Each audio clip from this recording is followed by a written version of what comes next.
about a weekend, huh? You know what I mean? Jelly bean. It's 7:00 p.m. on the East Coast. We are at Studio A, Cozy Studio A, for the evening. It's the 12th day of May, 2025. I don't know, how the hell you doing? It's going to be a good one tonight because we have a whole bunch of, we got a lot of flexibility to do news from the weekend. I have a couple of big questions for the audience, including one about allergies and when they started really hitting you, if they ever did. Because I don't know, I'm building a theory, probably one that's widely held by many of you out there.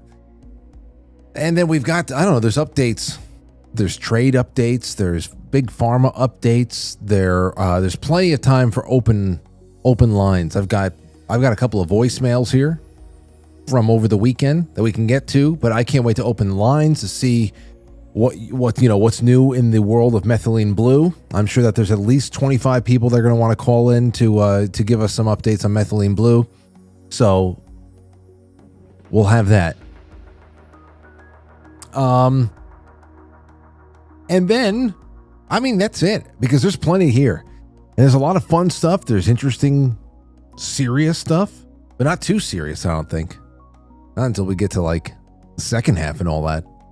But I can't wait to have you guys along for the ride. I'm also going to be taking calls from, I'm going to make sure that we take calls from the Discord. So I'm keeping an eye on that. Also, remember a couple of things. I got a couple of quick announcements. Number one, Discord integration with Patreon and Subscribestar. I was redoing that to make sure that's all right. So that's I want this to be a new universal perk for sponsorship, that we have a special VIP cigars and brandy room in the Discord. And soon I will figure out how to integrate Squarespace and all the direct through the website sponsors. So don't feel left out. That's something I want to universalize. And I've already done some research. I think it's possible. So there might be some third-party services that bridge that gap. I also have another interesting booking update, couple of booking updates for you. Well, I already told you at the end of last week, on June 3rd, I have Chrissy Mayer and Leonarda Joni coming into the studio. That's going to be awesome because they're both doing great in their own right. Mark from Michigan. You guys remember Mark from Michigan? Very interesting guy. He calls in, which is like, come on, we got to get something together. Well, I finally got him on the phone and we have worked something out, and Mark from Michigan is scheduled for the 27th of May. It's going to be a retrospective on the turbulent birth of what I would say is the new media, going back to the 1990s, where we talk about talk radio wars, militia movements of the 90s, rise of the internet, and more. I can't wait to talk about it. That's going to be great. And the interesting about that one is not only is it going to be a retrospective on Mark's part, but it's also going to be a simulcast, because at 8:00 our time, I think he might be Eastern time, I'm not sure, but 8:00 our time is when his show pops off usually, and that goes from like 8 to 9. He does an hour-long show every night. That's broadcast on shortwave. So I think that the second half of this show, by way of simulcast with Mark, is going to be available on shortwave radio that night. So I'll have more information for you as that date draws near, but I thought that was really interesting. Other than that, you can check the website. We have things scheduled, stretching into August already. More big announcements on the way. We got Nephilim Death Cult coming back this week. I think tomorrow we got Aristophanes' Revenge as well. But Michael Collins on with us on Thursday. That should be fun, because we're doing Gobekli Tepe from soup to nuts. There you have it. Jason Burmis is going to be on this Friday too. So I mean, there is plenty going on, and I hope you guys are ready for a very nice week. I know I am. It's going to be nice. All right. Other than that, let's see what else we have. Anything else important to say? Okay. So I've decided that we're also going to do, not only are we going to do the Prestige for Film Club, which is going to be public. Everybody's invited to that on Monday, the 19th of May. It's a week from tonight. Everybody watch the Prestige. I have to make myself a note to publish the official thread tonight. Watch the Prestige for Monday night. That'll be at 9:00 right after Quite Frankly ends. It's the last thing I'll do on the air from the studio. as the next morning, Tuesday, me, Lauren, and Aurora will be taking off for our little anniversary, staycation kind of a thing. Not too far, but far enough for it to be detached and relaxing and all that stuff. So that's going to be a great thing. But what I'm thinking is that in July, when we do Film Club again, we were going to do a Bronx Tale in July, and we're still going to. But I'm going to do a double feature in July. So a Bronx Tale will be like the second week in July. I'll put out all of the dates. But I'm going to fit in Over the Top somewhere. I already got my buddy Vinny Brusco. I said, listen, Vin, I want you to come back. And I want you to do a bonus film club with me. And it's got to be about Sylvester Stallone's Over the Top. We have to do it. I was talking about it with people over the weekend during the Mother's Day streams. And we have to do it. We got to. So we're going to, and that's going to be public too, because this is just too good. I know that the calls that we're going to get from people for Over the Top is going to be fantastic. And yeah, so. I think that's really everything I had to say. That's really it on the announcements there. I also just want to say the bulletin is still, please everybody go check it out. The link is in the description below. We've got pieces from my cousin Sherry. The looking ahead section is fantastic. We have plenty to dip into once we get a little bit closer to Memorial Day as well, with 2 great pieces by Wendy Mahoney. And Bulletin Editor-in-Chief Krista Roman. So check it all out. There's a lot of great things in there. It's one click away, and it's all free, all for you, and a lot of effort goes into it, so give it a look. All right. Now, we have a really good update on that baseball fan from Pittsburgh who broke his body, flinging himself over the railing in right field at the PNC Park, where the Pirates play. Now, we were talking about this. About a week and a half ago. So what the hell? You can see him fumble end over end out of that tall 21 foot high right field wall. They call it Clemente Wall at PNC Park. End over end, like it's a punt in football. Well, take a look at this. Take a look at this angle. Somebody was filming it from the behind. They were behind this guy, maybe about 5 or 6 rows back. But take a look at it. It's just so straight. It's so bizarre. All right, listen to this. This is from Instagram. RFK just received new video showing what happened when a man fell more than 20 feet from the stands at PNC Park last week. This video is from a fan who was sitting behind Kevin Markwood. You can see he jumped into the air, apparently celebrating a play. And as he came down, his abdomen hit the railing. He flipped over, falling down onto the warning track below. Well, it comes as we're learning Markwood is making steps toward recovery. Family members say he took his first steps since the accident. He remains in the hospital with a broken neck, collarbone, and back. Jeez. KDK just received... I mean, you saw that, right? He must have just gotten so excited. Now, if he was... they don't say whether or not he was drunk. But this is one of those situations where he may have... If he was drunk, he may have his life might have been saved by being drunk. It's almost like that story about the guy who's the drunk guy that was picked up and thrown by the tornado, and because he was so relaxed, and also he lost consciousness, that he kind of just bounced a little bit. Probably still messed up, but he didn't die because he wasn't rigid and bracing, you know? He really shatter? I wonder if alcohol was involved. I mean, it's just so strange. I feel like the only way that I would fall forward is if I was still already a little disoriented and gooey. And that would happen to me if I only had 1 beer. That's it. That's all it would take before I start feeling gooey.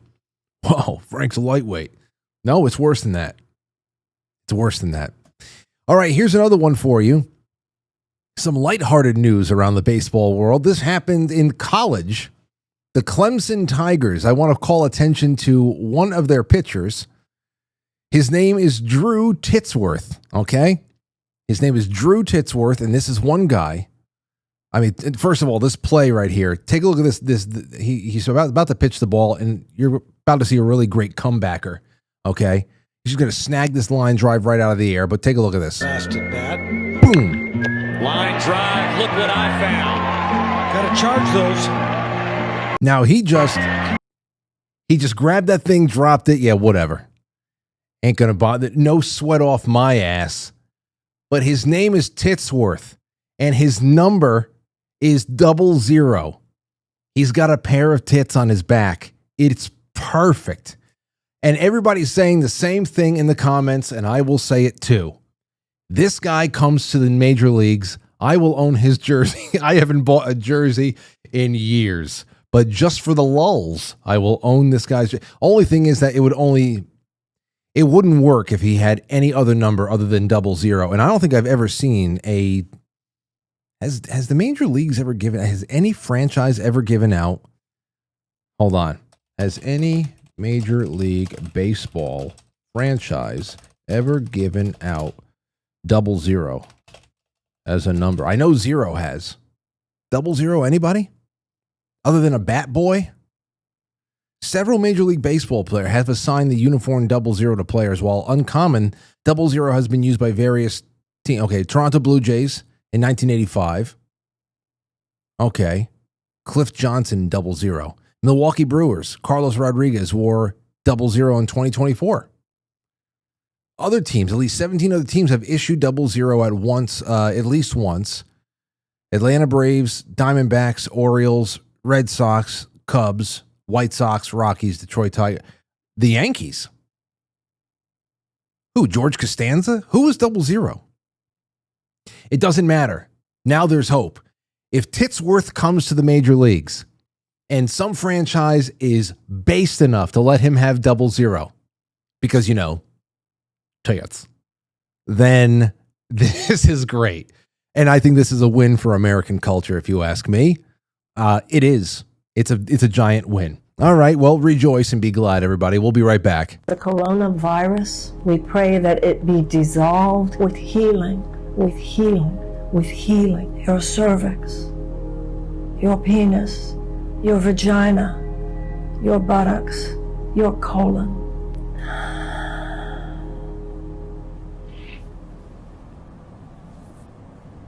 Go wash your hands.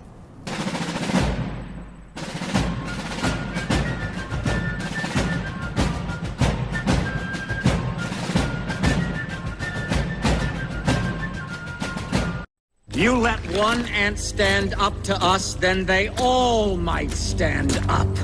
Those puny little ants outnumber us 100 to 1. And if they ever figure that out, there goes our way of life. It's not about food. It's about keeping those ants in line. That's why we're going back.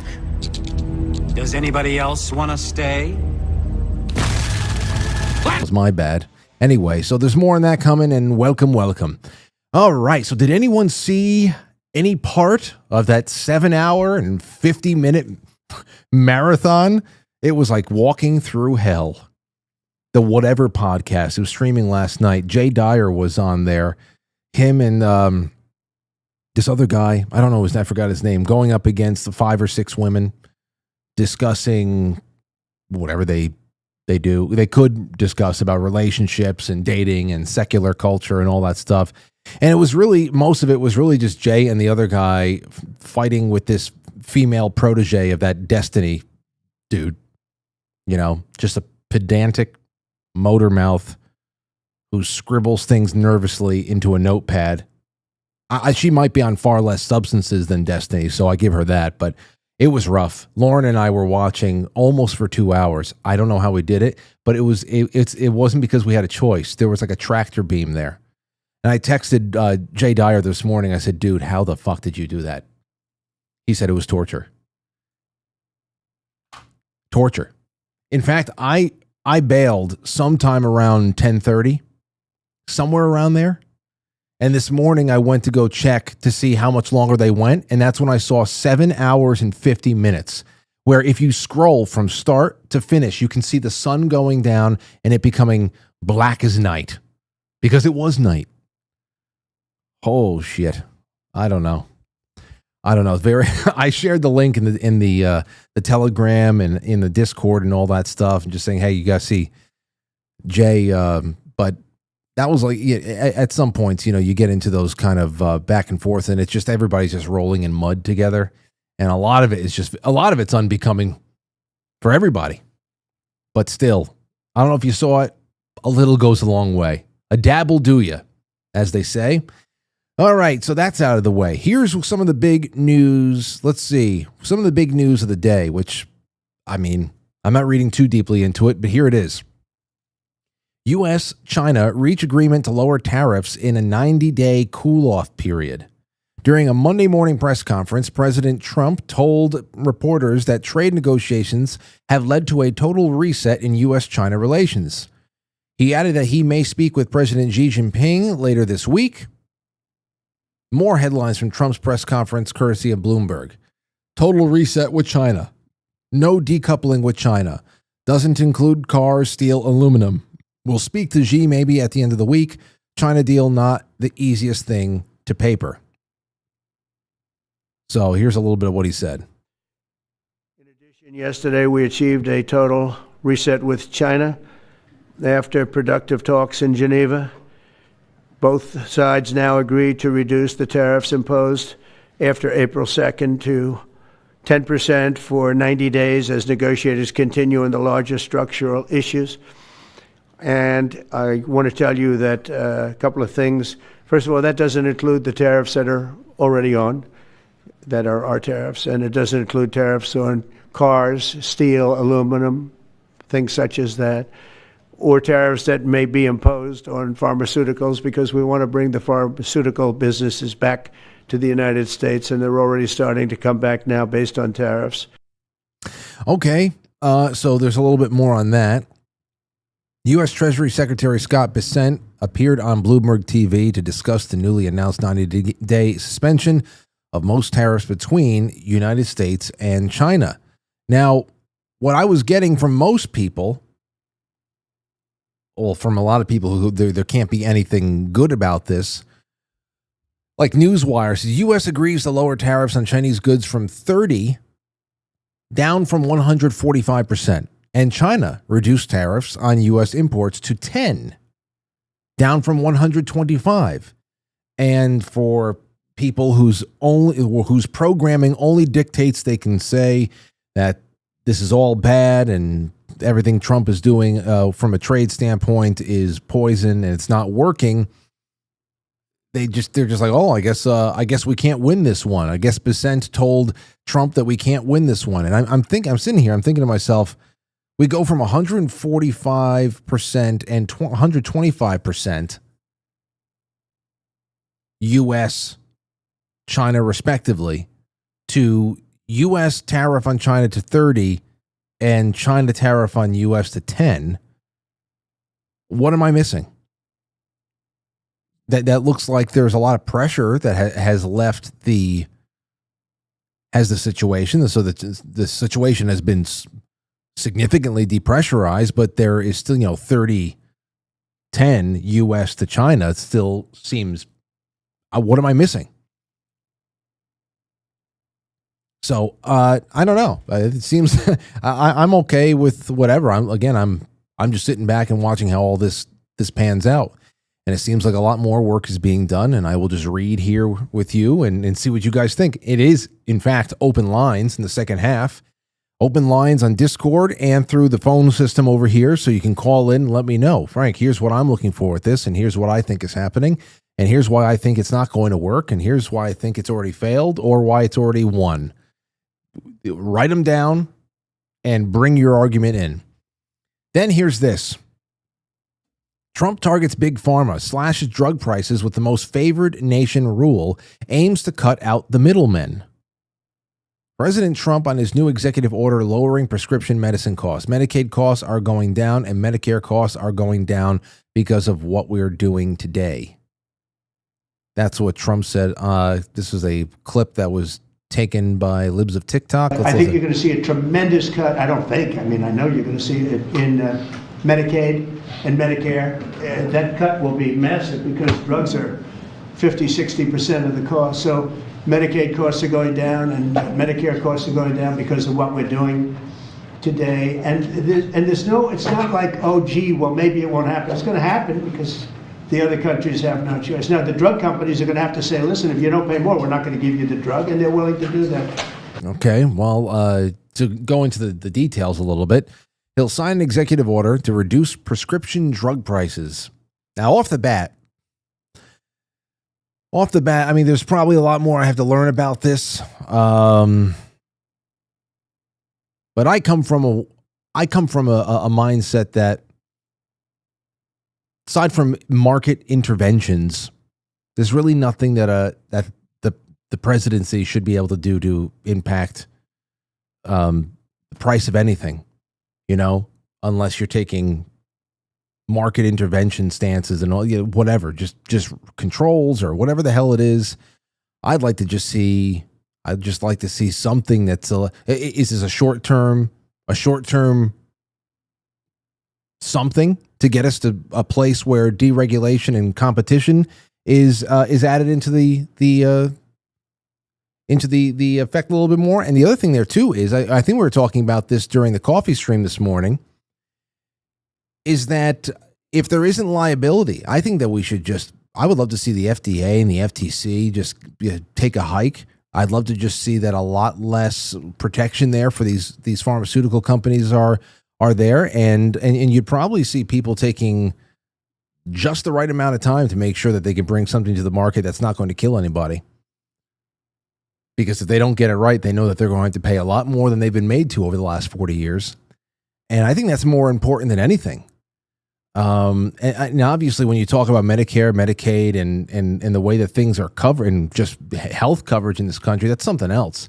And, to have RFK standing behind him, representing a whole other mindset of health, as far as what individuals can do to make them less dependent on this system while it gets some sort of meaningful and hopeful lasting reform. Is it possible?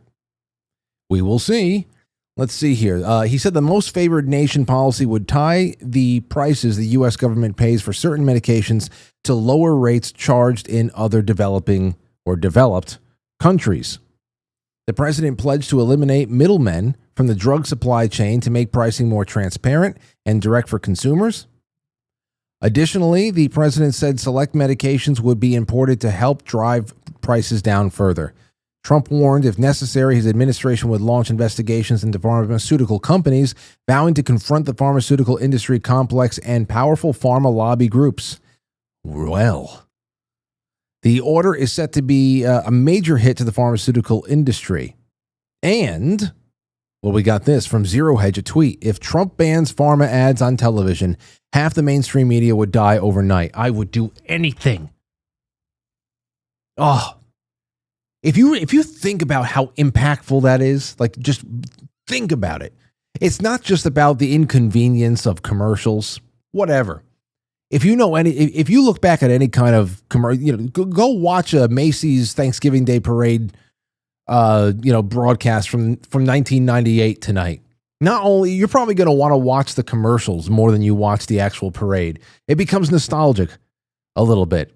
It kind of marks the time. After a couple of decades, you're going to be like, I can't believe I wanted to skip over these things. They're so great. Not anymore, but it's bigger than that. It's bigger than the inconvenience of There's always going to be commercials. It's about what those commercials represent. And that is such an arm-twisting force. An arm-twisting force in how just broadcast media behaves. How they behave in public life. It's a socio-political thing. It's tied directly to government action. It's tied directly to world government action. It's incredible. It's incredible. And it's a big part of the reason why there is no representation. And there's only taxation without representation these days. Big reason why. So Zero Hedge puts that out there again. If Trump bans pharma ads on TV, half the mainstream media will die overnight. Global pharmaceutical stocks came under pressure in Asia and Europe ahead of President Trump's press conference. However, about an hour into his remarks, the SPDR and S&P Biotech ETF was up 2.5%. So for those of you who know what the hell that means, good for you. All right, now here's a little bit more. This is from RFK Jr. just called out Congress and Supreme Court for being controlled by the pharmaceutical industry. To about 2 minutes long. This is this is an extraordinary day. This is an issue that, I grew up in the Democratic Party, and every major Democratic leader for 20 years has been making this promise to the American people. This was the fulcrum of Bernie Sanders' runs for presidency, that he was going to eliminate this discrepancy between Europe and the United States. But as it turns out, none of them were doing it. It's one of these promises that politicians make to their constituents, knowing that they'll never have to do it. And the reason they'll never have to do it is because they know that Congress is controlled in so many ways by the pharmaceutical industry. There's at least one pharmaceutical lobbyist for every congressman, every senator on Capitol Hill, and every member of the Supreme Court. By some estimates, 3. Pharmaceutical companies, the industry itself, spends 3 times what the next largest lobbyist spends on lobbying. So this was an issue that people talked about, but nobody wanted to do anything because it was radioactive. They knew you couldn't get it by Congress. We now have a president who is a man of his word, who has the courage. President Trump was taking money from the pharmaceutical industry too. I think they gave you $100 million. But he can't be bought, unlike most of the politicians in this country. And he is standing here for the American people. I don't know what, there's writers like Lord Elizabeth Warren or Robert Reich who are saying that President Trump is on this side of the oligarchs. There has never been a president more willing to stand up to the oligarchs than President Donald Trump. And I'm very, very proud of you, Mr. President, for your courage, I'll say, because I don't want to be crude, your intestinal fortitude, your stiff spine, and your willingness to stand. And your balls, that he was trying to say. All right, so there's that. I mean, there's a little bit more. Here is just one more statement, an additional minute about pharmaceutical revenues and American consumption of those products, which is that's a problem in and of itself. I mean, you want to be able to bring those numbers, the consumption level, down because you want people to actually be attaining health. But other than that, if you do need some kind of a drug, if you do need some kind of a pharmaceutical intervention, whether it be short-term, emergency, whatever the hell it is, wouldn't it be better to be able to manufacture it all home? Something that important that can become emergency? Wouldn't you want something that important where so many lives are tied to it for one reason or another? Wouldn't you want to make sure that you always have that being made at home so that it's not tied up and in some sort of a hostage point in a trade war, or if there's some EMP situation, an actual war, a kinetic war breaks out that engulfs most of the world? Who the hell knows? Who knows? Here's an additional minute on that. We have 4.2% of the world's population. Our country represents 75% of the revenues for pharmaceutical companies.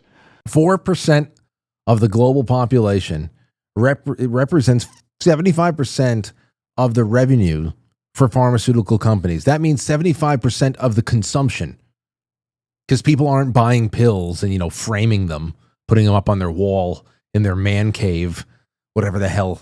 I mean, that's it. They're not making candy necklaces out of them.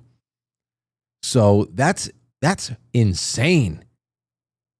Want to talk? I mean, how can you not put that into the factor, the equation, when you talk about sex hormone decline or fertility decline? I know that there's cultural issues. There's so many other things going on, but when you hear about that, 75% being consumed by 4.2%, how is that not one of the top environmental hazards that is just lowering our life expectancy and so many other things? Come on now.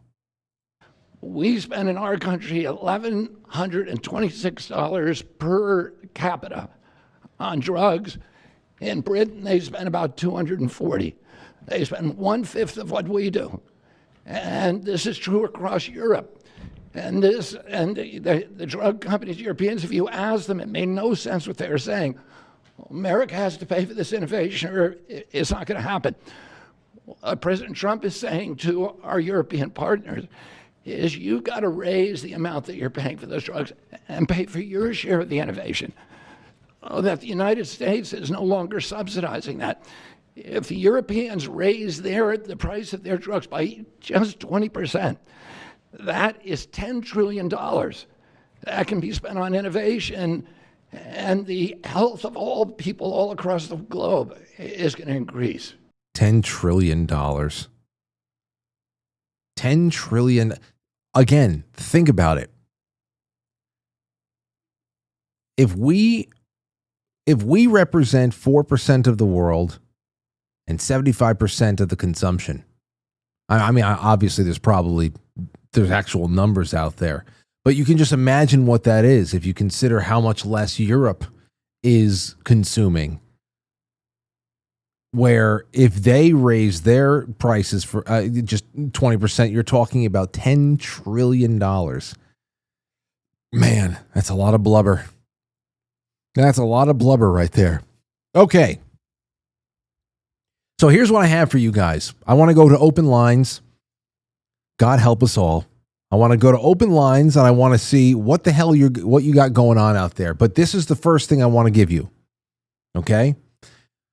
Do you get rocked by allergies? I asked this question over the weekend because I started feeling like a headache coming on. That was very common on those bright, sunny, dusty days. Didn't materialize anything. I just, I did a little bit of a nasal rinse and all that stuff, and I felt fine. But other years, especially on Mother's Day weekend, I'd get destroyed by allergies. But when I say other years, I mean the only allergy years I've had have been within the last 6 to 7 years. And I wanted to know from everybody, do you get really rocked by allergies this time of year? And if so, did you always get it? Or was it something that started happening over the last few years? Little bit of a theory. It's probably self-explanatory. It's what's going on lately. And from the replies that I got on this thread, you can call in right now, 914-200-0269. You can also Skype. You can also Skype. Goodbye, RIP. You can also go into Discord. We got the domestic calls line open. We've got the international line. And then we also have the on-topic line. That is specific to this topic. Interesting replies. Here's a few of them while you guys start calling in, because this is what we're going to be bringing with us into the second half of the show, and I want you to feel free to call in with anything else as well. So, what we just did with the deals on pharmaceuticals, what was just the 90-day pause with China as things get reevaluated there. What happened with you over the weekend? How was Mother's Day? Call in for whatever the hell you'd like, but here is one I'm offering you, and in particular, this is these damn allergies. What do you think about them? I'm going to take a call first. 472, you're on the air. Go ahead. Hey, Frankie, it's Brian. Hey, Brian, how are you? I'm good, man. I've been meaning to call you. I've just been busy and going through what I had to go through, but life's good. This is a new phone number. That's why it didn't come up 910. Anyway, I just wanted to say one thing about the allergies. Yeah. You got a nice schnoz there, kid. The Italian. No, seriously, though. I lived out in Colorado 8 years ago. Not so much. It was dry and dusty, but where we lived, and it really didn't bother me. But as soon as I came east and came down to North Carolina, there was more mold, spores, more things going on, and I started getting a little something here and there. But then, a couple of years ago, ever since all the tragic BS, upper respiratories, allergies, they've all intensified. In fact, this past year, I was talking to my ex-wife out in Indiana, and she works at a big hospital in Fort Wayne, and she said, our beds are full. We can't get another person in here with SARS and COVID and pneumonias and upper respiratory. She said we couldn't take another patient if we wanted to, Jeez. and that the allergies were real bad. So everybody's lungs are just getting rocked. Yeah, I think something's going on. See, I'm that almighty conspiracy theorist, and I've been doing a lot of research over the years of geoengineering and, the little mists that keep flying overhead. It seems to me that the mists have gotten a little bit stronger in the past couple of years. You know what? You'd have a lot of people saying, yes, Brian, absolutely, and thank you for the call. Hope all is well with you. I mean, even going back to the powdery, dusty fog that everybody was reporting over Christmas break. I mean, there's a lot. And then, of course, what's going on in the skies and how much of it is, electromagnetic. How much of it is EMF. So there's quite a bit there. 914-200-0269. 914-200-0269. Give me a buzz. A couple of really good ones are coming in. 949. How are you? Who's this? This is Sherry. Hey, what's up, Sherry? Go ahead. Hi. I live in Southern California, and I do all my gardening now. Wait, hold on, Sherry. You do all your own what? Gardening. Okay, go ahead. And I've noticed not only allergies increasing, but headaches. Sherry? I think the pollen got her. All right, hopefully she calls in. Frank Zell, how are you? Frankie, what's going on, man? Everything's it's going. What are you calling on tonight? Because it could be international, it could be pollen based, whatever it is. I'm sure it's going to be good. Well, we'll stick with the allergies for the moment. I've never had allergies my whole life. Last 7 to 10 years, I get slammed twice a year. Spring into summer, and then late fall, I get crushed. I have no idea why. But it's a lot of people I know. It's the same thing. My wife didn't really have it. My wife is, she suffers miserably. My mechanic, he has to wear a mask every springtime now. Yeah, it's absurd. Do you think do you think it's just something? I guess the other question, the follow-up question I should have is, is it completely normal for a lot of people to just start developing seasonal allergies as they get older and their body changes and all that stuff? Or is this highly unusual and insinuating something environmental? Well, it's either environmental, it's either something in the air that they're spraying or doing whatever, or it's in our food and our water, and it's and this is why so many people are suffering, because it can't be normal. Okay, wait, you get allergies as you age? No way. I mean, because I didn't suffer from this in my late 30s, in my 40s, in my early 40s. From allergies, it's like the last 7 years, man. It makes no sense. I'm going to go with it's what they're putting in our food. Okay. Well, here's what it says. Here's what Grok just told me, since I have Twitter open. Grok says, as we age, seasonal allergies can change, but don't necessarily worsen or improve universally. It depends on the individual. The immune system weakens with age, which can reduce allergic reactions in some people, but making symptoms like sneezing, itchy eyes, or nasal congestion less severe. However, the same immune decline can also make others more sensitive to allergens like pollen, mold, or dust, potentially intensifying symptoms. But as you're saying, we're talking about people who are still functionally young, and I mean, what are you talking about weakening? I don't feel like I'm getting weaker, but it's just weird because a lot, you know what it is there too? A lot of it, I feel there is a physical element to this where it's not just, it's just the unseen, I actually feel the pollen caked up in my sinuses. It's like it's physically every time I feel that tickle in my throat or something like that, I'm like, Is it just pollen or is it nanoparticles? I'm going all over the place with this one. Is it the nanobots or is this really just ragweed? I mean, that's where it hits me. I suffer from like brutal sinus headaches around this time. It always slams my sinuses.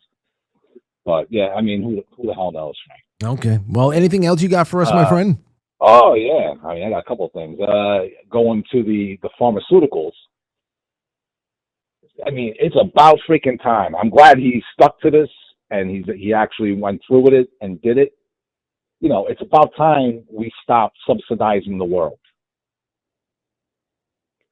Everybody now raise your prices. I mean, people don't understand what some of these drugs cost. Like, my wife's daughter lived in Prague for several years. What we pay here, they pay pennies on the dollar there in Europe for drugs all over the world. It's because they rip us off here that they're able to get away with it. It's thank goodness he's doing it, because I'm sure everybody's got a story, with the cost of medications. I have my own personal story. My wife's sister died of cancer when we, within our first year of marriage. I had just sold my house. We had plenty of money in the bank. She was diagnosed and was dead within 5 months, and we were broke by the time that 5 months, and that was just paying for her meds. I remember going to a pharmacist and buying 10 pills. It was, these cancer medications. And I thought he said $110. So I was like, holy moly, man, $110. I'll take my wallet out. He goes, no, man. I said $1,100. $1,100 for 10 pills. And my wife's sister was on like 8 different ones. Jeez. But within 5 months, I think I had to borrow $2,000 to bury it. We lost everything. We were financially ruined just on her medications because she had no insurance. So yeah, and I'm sure I'm not the only one that has nightmare stories with medications and the cost of it. I'm sure not, but diabetics.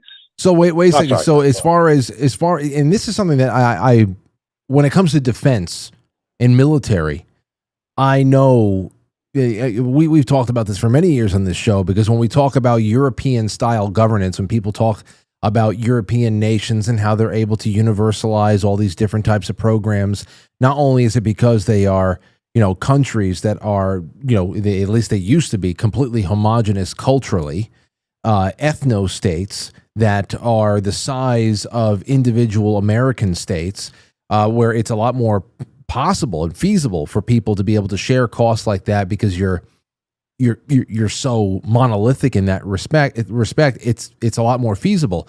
But the other thing there too is that the defense for a lot of these European nations were usually footed by American capitalism, and that is another reason why that so many European states have been able to fiddle around with the socialized programs for everything.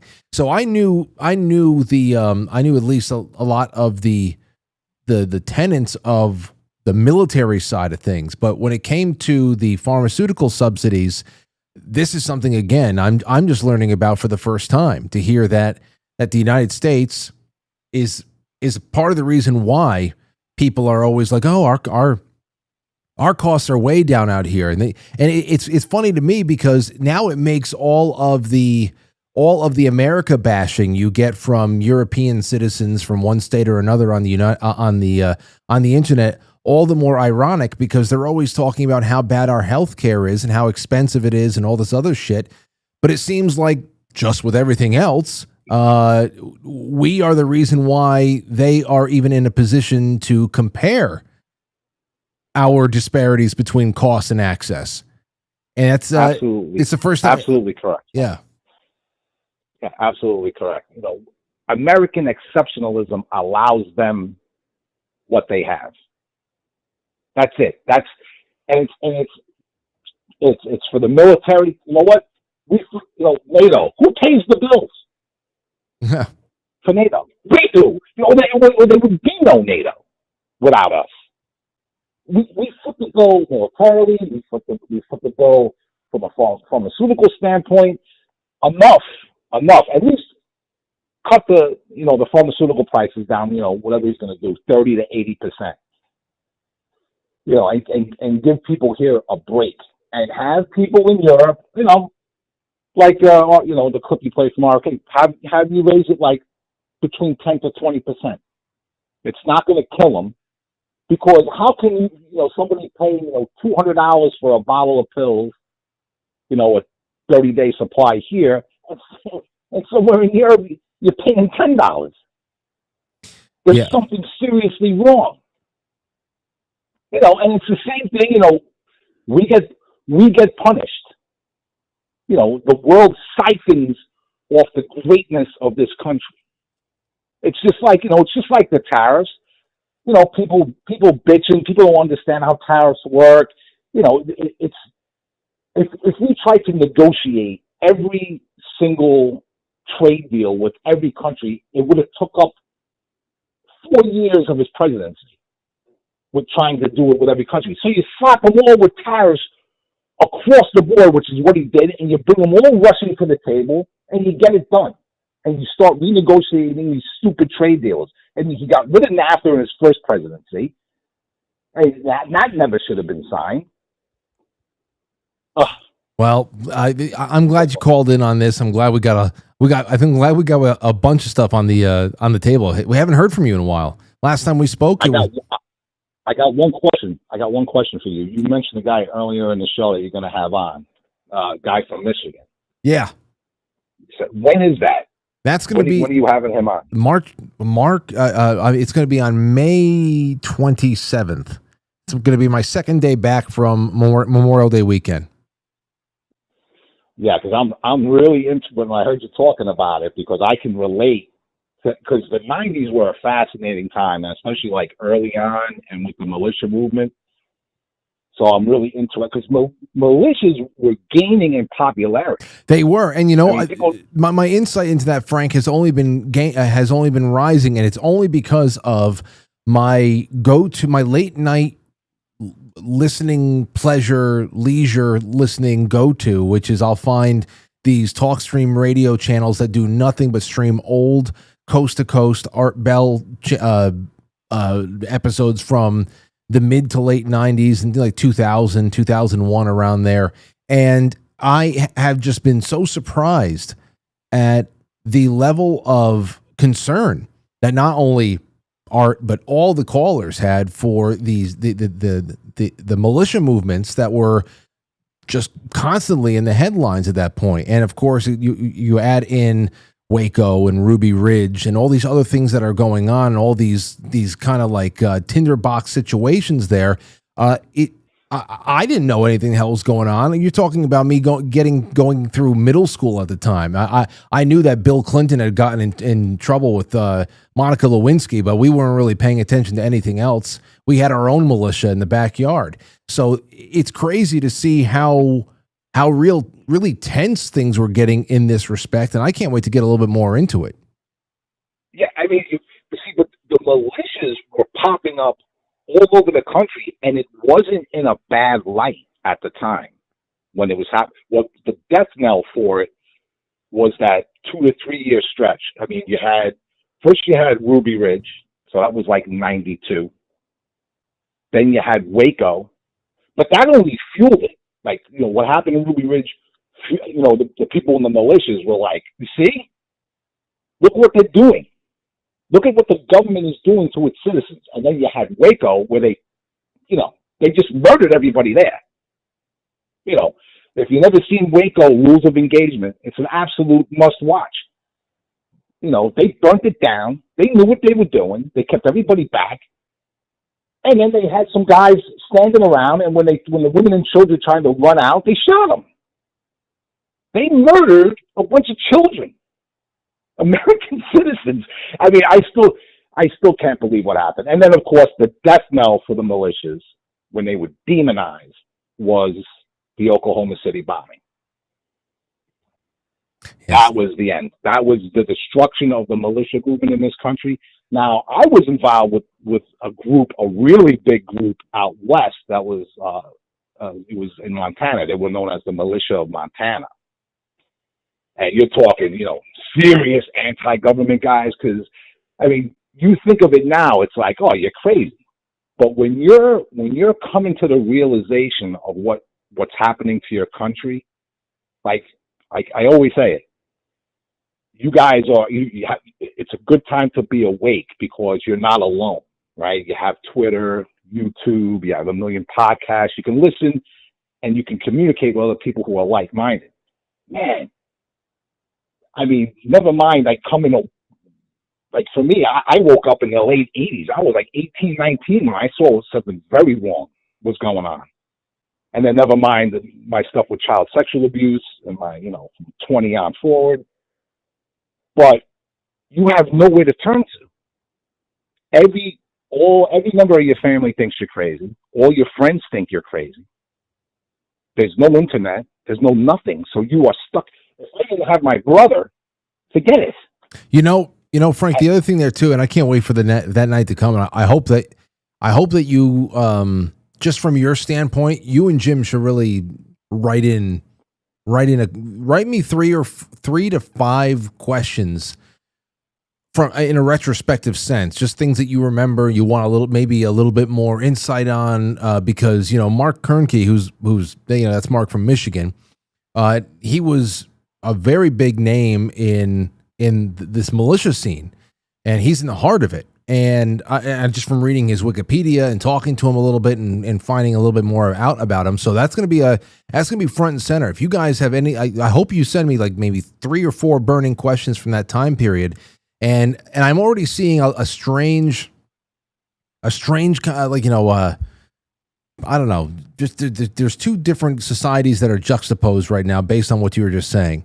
Back then, I can see, just based on what was being published at the time, you know, you still had people like Bill Cooper and G. Edward Griffin in their prime, and everybody started, you know. But again, when we had G. Edward Griffin on for the first time, I was talking to him about just how the time changed, where unless you had you were one of those few people that had really good radio syndication and you were able to galvanize a whole bunch of listeners at night, or if you're just open, you're just, you know, getting, you know, some kind of airplay in small markets or anything else like that, you were really relegated to doing coast to coast tours of VFWs and flea markets and gun shows and passing out pamphlets. That's the way that you were going to talk to people and communicate with people who are interested in what we're interested in today with the technology we have to be able to build studios like this and be able to actually garner an audience that otherwise you really had to go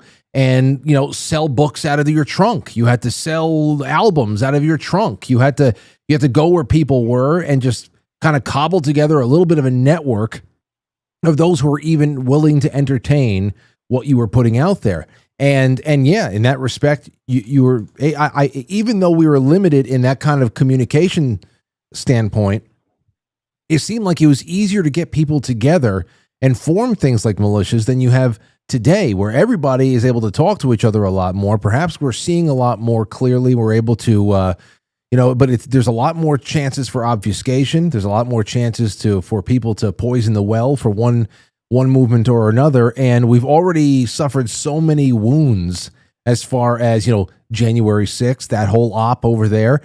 People are pretty hesitant to meet up in public.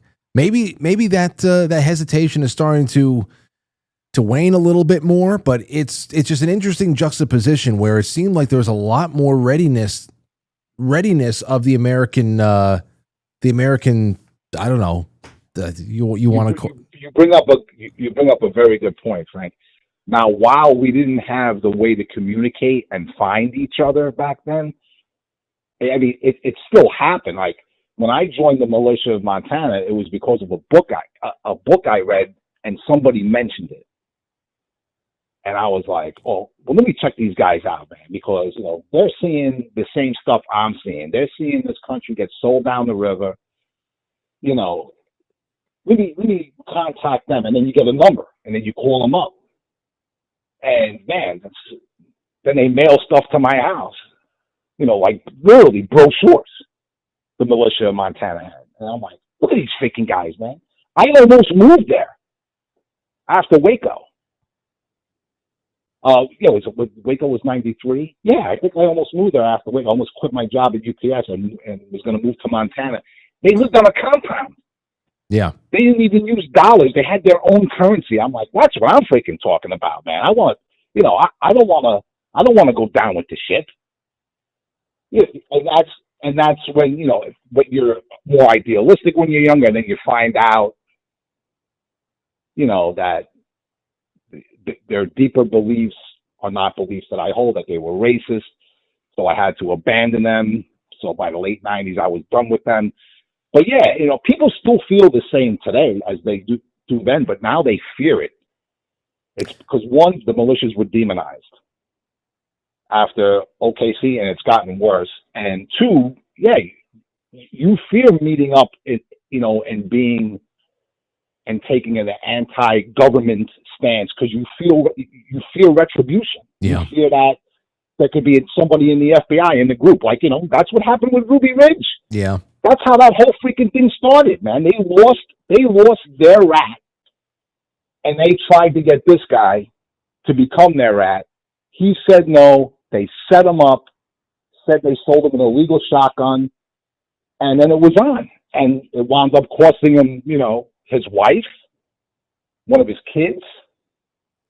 I mean, well, this is going to be, it's going to make for, it'll be a good show. And make sure that you and Jim put together 3 to 5 good questions that I could just add to my notes, because that night's going to fly by. If he comes on, it'll be around 7:15, and we're going to ride right to 9 o'clock, because essentially for his shortwave broadcast, what they're just going to do is capture the audio from the broadcast that they're going to be doing with me. So they'll just be taking that off of delay and throwing it out there. So it'll be an interesting night technologically. A little bit of the old school with the shortwave, a little bit of the new school with the internet, the hosts, and jumping back and forth between 30 years of history. So thanks for the call, Frank. Yeah, thanks for having me on, Frank. Appreciate it. You got it. Yeah, send something to me. I remember not shortly after that, you had the Mayak police report, the security reports. I don't know. It was shortly after 9/11. Because that's 2001. You just realize how tightly packed all these years were. Mid to late 90s, 5 years away from September 11th. And then we're into demonizing of returning veterans, of Second Amendment groups. These are the reports, the white papers you see going around into like local and regional state police and all that stuff. It started getting out. People started blowing the whistle on it. So it became a thing. All right, caller, you're on the air. Who's this? Hey, Frank, this is Dwayne. I'm sitting here with Hello Kitty SKS. Oh, Dwayne and Kitty. Man, it's good to have you guys on. How the hell you been? It's been a couple of summers since I've seen you. Yeah, doing well, man. Doing well. I don't know if she told you we're fixing to move states. Yeah, I think she mentioned something about that. It might have been in a super chat or something, but yeah, either way, you guys seem to have fun wherever you go, so I'm sure it'll be a great adventure. Yeah, we're going to live on a mountaintop in Tennessee, so I think that'll be a neat change. Is that going to be to... Oh, wait. Is that going to be to... Is that strategic? Well, Tennessee doesn't have state tax, doesn't tax the Social Security if it's still there when we, file for it. So, yeah, there's a little strategy behind it. What about geographical strategy of being on top of a mountain? Just to enjoy 4 seasons more so. There you go. Okay. Well, go ahead. It's great to hear from you. You have something on allergies tonight? No, I want to talk to you about music, man. Okay. So the other night I went to see a cover band, a tribute band from Metallica called Hardwire. Okay. They were great, man. Those guys really rocked. Professional, played their hearts out. But I was listening to this song the other day, and I don't know if you know it. I know you know a lot of different music, but I'm going to throw it out there to you. Are you familiar with a band called Sacred Reich? Sacred Reich? No. Reich. R-E-I-C-H. No. I know Queen's Reich, not Sacred Reich. Okay, well, I want you to check out a song that came out in 1990 called The American Way. Okay. Hold on. Sacred Reich, The American Way. Here we go. All right, I found it here. I'll put it in my listen to. Hold on. Let me add it to my watch later. There it is. Sacred Reich, The American Way. What's that? I said do it. If you like it, I'll get you some more sometime. But this one, it's political, and I think it's already they were talking about it back then, and it's still relevant today. Thank you so much for this, Dwayne. Anything else? No, that's it, man. I wish you the best, man. Always good hearing from you. Always great talking to you, and all the best to you and Kitty. Call in more often. I love this. The American Way by Sacred Reich, 1990. Here's the lyrics. Truth and honor, faith and pride, all convictions surely died. Honesties. Time is past, time for lies is here. At last truth is false. I'm so fed up. How do we come to be so fucked?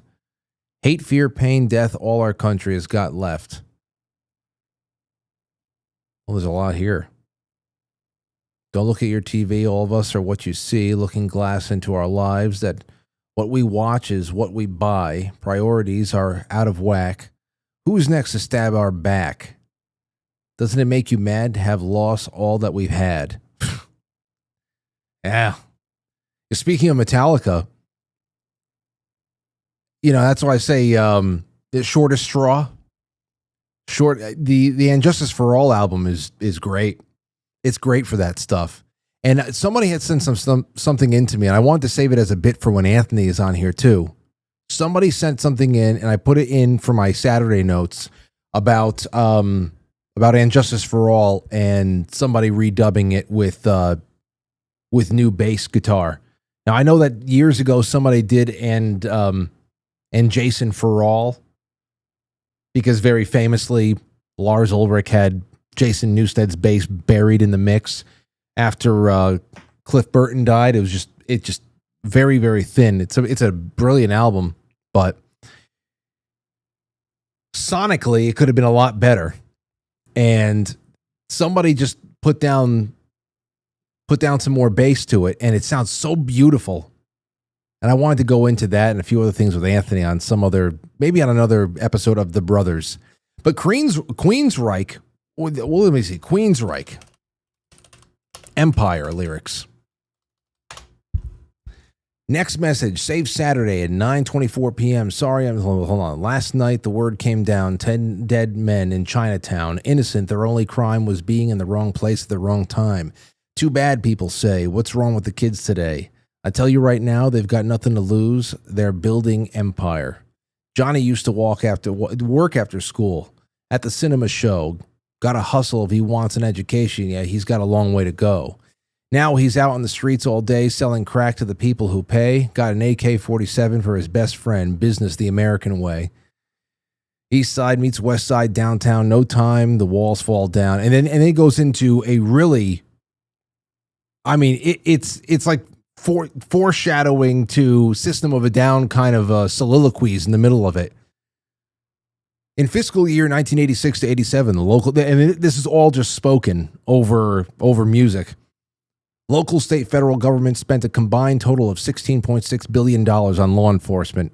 Federal law enforcement expenditures ranked last in absolute dollars and accounted for only 6% of the federal spending. By way of comparison, the federal government spent $24 million more on space exploration and 43 million times more on national defense and international relations than on law enforcement, blah, blah, blah. Can you feel it coming? Can you feel it coming? Empire. So that's why I keep thinking about that. I always can tell it's Queensryche because it sounds like Bruce Dickinson, but not quite. Is this Iron Maiden? No. That's almost like how I can tell that it's Wayne Newton singing anything, because Wayne Newton kind of sounds like a very nice female voice, but there's just something off. Like, is that a woman? If you're ever confused about whether or not somebody singing is a woman or a man, it might be Wayne Newton. At least Wayne Newton from back in the day. Anyway, there's that. Let's take a call. It's Zoso, dude. What's going on, Zo? How you doing, man? I'm all right. How you been? It's been a minute. Yes. It's been a minute. Yes, it you has. know, man, this allergy thing you were talking about, it's kind of crazy, but it just happens to be that is what I'm doing my show on this coming Wednesday. We're not fucking crazy. There's more pollen out there than ever, and I came across a couple of videos that started my search, and dude, it is the most amazing freaking thing. In the 30s, they started planting trees all over America, right? These elm trees were like just everywhere. And then this disease came through and started wiping them out. So in 1949, the government issued this guide, a study on urban trees, right? And they recommended in 1949, the Department of Agriculture gave these guidelines on urban tree planting. And because female trees are dirty and produce fruit and flowers and all that shit, they said, no, we're just going to plant male trees everywhere. And that has been what they've been doing for 50, 60, 70, 80 years now. The thing is, male trees are the ones that produce pollen, and female trees don't. So that's why we're all freaking dying out here, is because we're cutting the only way to save this is everybody start planting female trees. You think that's it? It's freaking crazy. You think that is, dude, this isn't, I'm telling you, this is, I've been doing the dirt. I'm going to have a big, Wednesday night, I'm doing a big expose on it. It's insane. I mean, we brought this upon ourselves. I have never had allergies in my life. And the last 2 years, man, it's like I wake up in the morning, I was blaming it on the cats. We had the carpets cleaned, and it's like I get up in the first 20 minutes of my day, my nose is running every freaking day.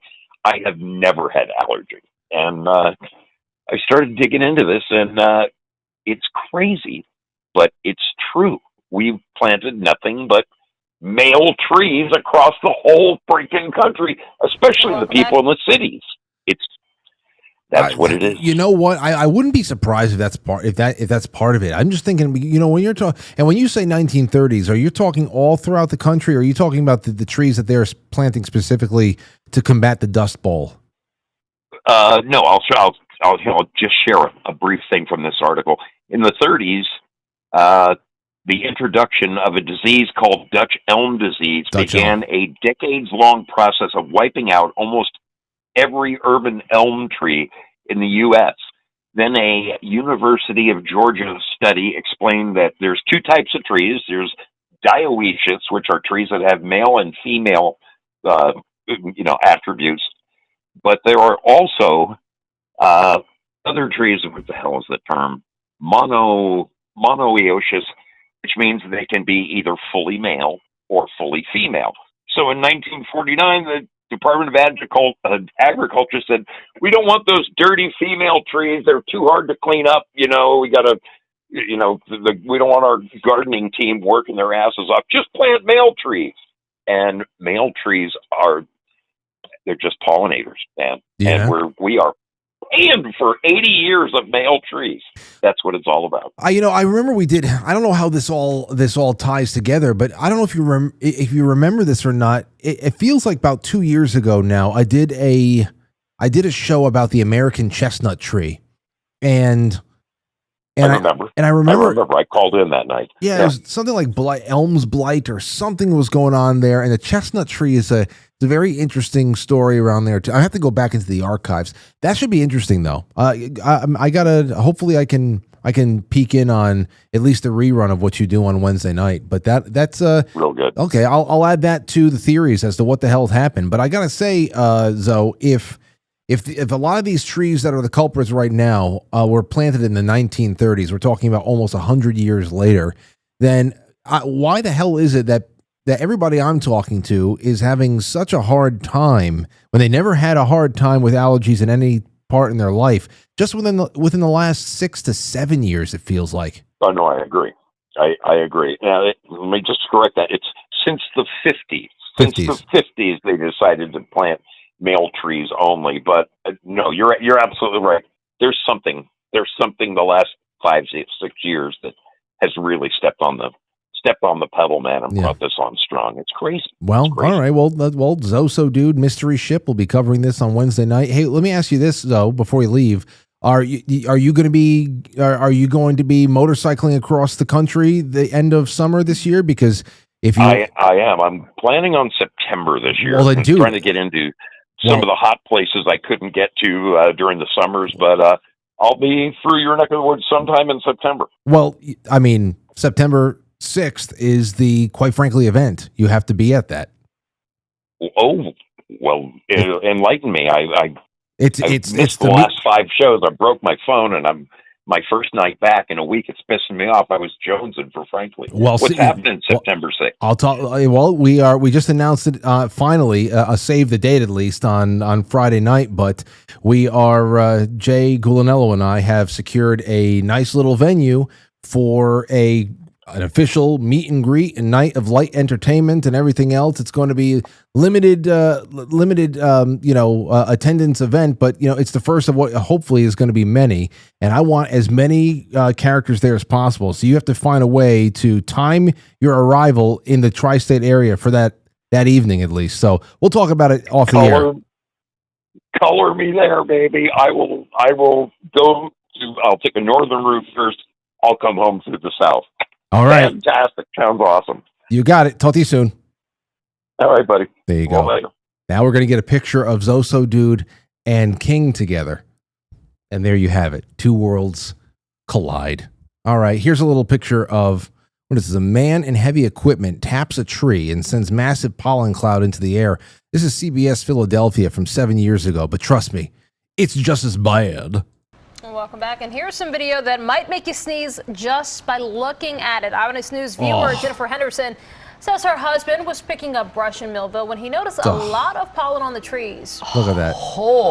So he decided to tap on one while operating. That's just nasty. That's tree jizz right there. Just nasty. Frank, don't describe it that way. Now it's all I'm going to think about. Good. Disgusting. They have absolutely no decorum, no etiquette. The trees will just do this anywhere. They don't get rooms. They don't get a room. They just squirt all over your car. All over your car. That's it. All right, let's see.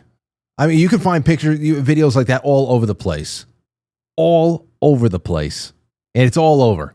I know North Carolina. I know you guys are famous for it. Like the breeze, just a slight breeze, and it's just crazy. Anyway, let's just keep going with the call, shall we? 985, you're on the air. Go ahead. Hey, Frank. Hey, it's Ginger, Louisiana. Ginger, good to have you on. Yeah, we. No, I've had allergies for about 40 years now. But I didn't the first 20-something years of my life till I got pregnant. And when I got pregnant, my son had allergies after he was born.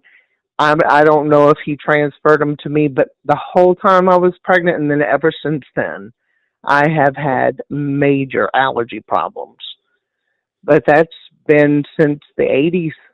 And you wait, hold on. And I'm sorry. I already I forgot.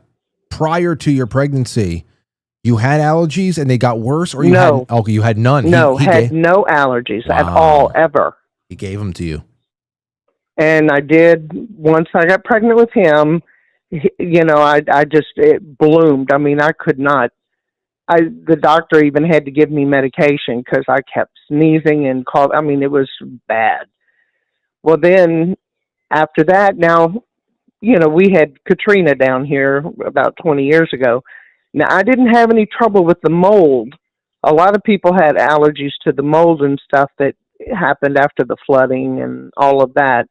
I went into my mother's house and cleaned the whole thing up. Didn't have any trouble with the mold. But the pollen is what kills me. Every year, about this time of year, I start just coughing and hacking and sneezing. My eyes get red. They itch. It's terrible. Lauren just texted me. She said that the caller with the allergies after birth, that is called, there's an official name for it. It's called hormone-induced histamine overload. Okay, see, that must have been what I had then, because it was terrible. Wow. But I've continued on since then. Well, I hope whatever you do to get relief. I mean, obviously it's many years later now, but perhaps, who knows? Maybe there's a nutraceutical out there that can do. I heard that things that are derived from quail eggs, for some reason, quail eggs has something that are like very naturally antihistamine. I don't know where I read that. You should look into quail eggs. Really? Yeah. That's interesting. Yeah, I can't take the quercetin. I know a lot of people do because I have high blood pressure. That's what I've heard. So I can't, that reacts. So I can't take that. But I do take antihistamines because it gets unbearable. But I try not, I don't like taking pharmaceuticals anyway. But I will take it when it gets bad enough, because if not, it's just ridiculous. Well, either way, all the best to you, and thank you for the contribution. I appreciate it. All right. Have a good night. Thank you. Hormone-induced histamine overload. Potential antihistamine effects of quail eggs. They've been studied for their potential antihistamine-like effects, primarily due to specific proteins in Hawkins, notably ovomucoid, which may act as a natural inhibitor of trypsin, a protease involved in allergic reaction. So ovomucoid protein, quail eggs, clinical studies there. And I don't know, maybe a little conclusion. Quail eggs, here's the conclusion of it, particularly their ovomucoid protein, show promise as natural antihistamine alternative for allergies like rhinitis and EOE, with studies indicating rapid symptom relief and fewer side effects than traditional drugs. However, evidence is not yet conclusive. And those with allergies or compromised immune systems should exercise caution. Well, there you have it. Go buy yourself some quails and suck on it. Suck on the quail's head. I'm fighting my histamines. Here, let's see. Let's take another. Oh, hold on, wait a second.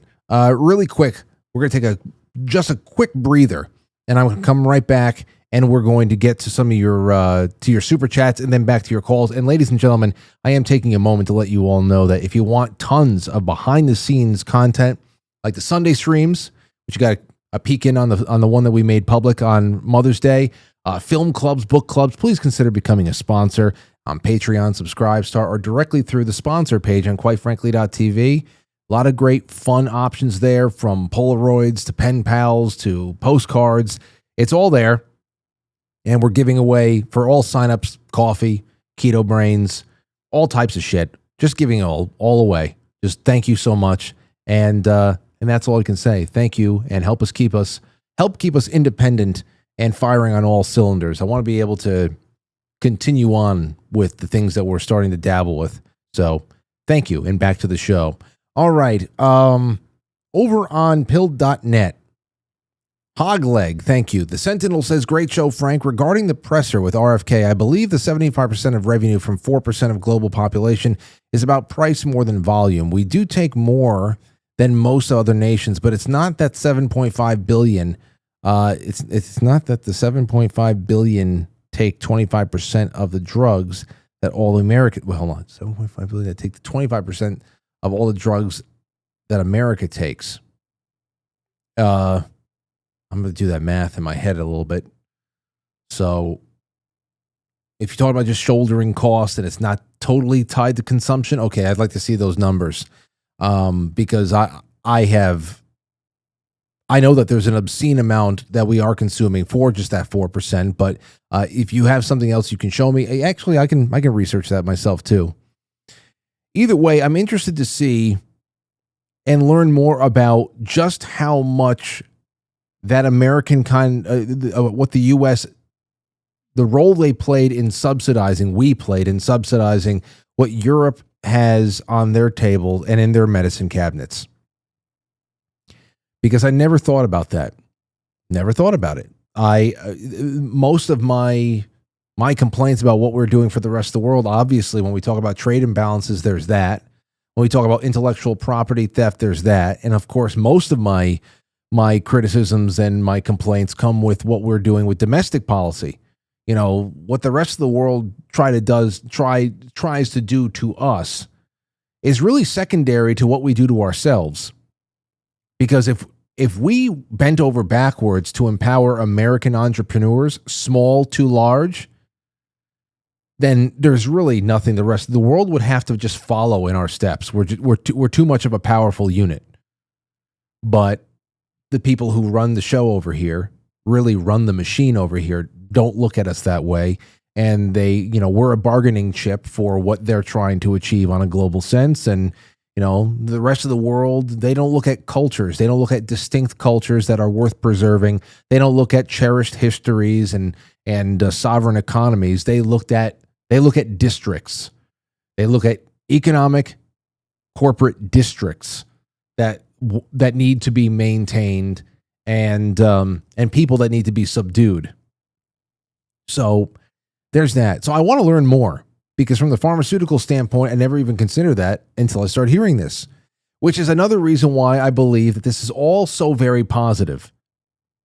What lasting changes are made, I don't know. But for the same reason why I said you can't take away the positive impact from Trump 1.0, where he's going before the UN and talking about the days of globalism needing to go out the rear window, or the 4th of July event in South Dakota or wherever it was in 2018, 19, or 20, wherever the hell it was. I mean, those things are so incredibly positive just to be able to get a heartbeat back, because we are going to have to, whatever this thing goes, it's going to have to be on our backs in the very many years and hopefully many generations that precede or succeed Donald Trump's presence in any of this. So again, what happened to us during 2017 with Russiagate and FISA? Did anybody go to jail? No. Did we learn a hell of a lot about how the system works and how bad it is just from its onset? Yes. Take the education. That's what I say. So right now I'm getting a little bit of an education, and I need to know more, because what the hell, man? All right. I see. Thank you so much. This is the gold pills. Sean Joe, Hog Leg, Crown Weaver says, oh, it's on Frankly's. Love it. It's on Frankliest? Or it's on Frankly's? Oh, it's on Frankly's. Let's see. It's the increase of heavy metal dusting in the sky and the EMF from the cell tower, smart devices, and more. See, there you go. That's what I'm talking about. How much of that pollen is really nanotechnology? And how much of that nanotechnology is coming alive when it's inside of us, squiggling around, because it's picking up all the EMFs that's being pumped out by the smart meter on the side of your house? Boy, we are getting into the weeds. Somebody listens to this, they're going to say he's nuts. Am I? Candelicious says, no allergies, headaches once or twice a year, rarely sick, old enough to retire. Good. And it's not something that's even with me, it's not something that I can, okay, it's that time of year, I'm going to get that. Sometimes, and it's not even every year, I'll get my couple of days sore throat and congestion on those first couple of summer nights that are transitioning into fall nights, where it dips below, 62 degrees for the first time, and all of a sudden I wake up with a little bit of rawness in my throat. I hate that. But even that doesn't happen every year. But when it does, it usually happens there. Anyway, thank you, Sentinel, and thank you all over there. Let me go check over on YouTube. We have a couple of super chats, and they're all from Hello Kitty. It says, Frank, hello. Hope you all had a wonderful weekend, especially your moms. I write a list of the drugs seen on commercials and take them to my doctor, and I ask, which of these do I need? That's from Hello Kitty. Steve Ellis says, I had seasonal allergies and then got leukemia, treated with chemo, then no allergies. What? Steve, that's one hell of a journey. Seasonal allergies, then got leukemia and treated with chemo, and then no allergies. Have you ever asked anybody about that? Okay. Well. All right. Let's see what else we have going on Quite Frankly Superchat.com. We're in right now from Jay Brits. Neil Mid sinus rinse changed my life. Allergies, sinus infection, sneezing gone. Okay. I use the Navage. And Gina from South Carolina says pollen is worse because of botanical sexism. More male trees are planted in urban areas. Check Grok for the details, Frank. Love you. But botanical sexism. And then Shotzi says, looking forward to another great week. So am I. 336, you're on the air. Go ahead, Kevin. Check Grok for the details, Frank. Love you. Kevin. Hello. Hello. Hello. Kevin. Great week. You're killing me. 336. Okay. Call back. We'll do this again. You can also jump onto the Discord, ladies and gentlemen. You can call into the Discord.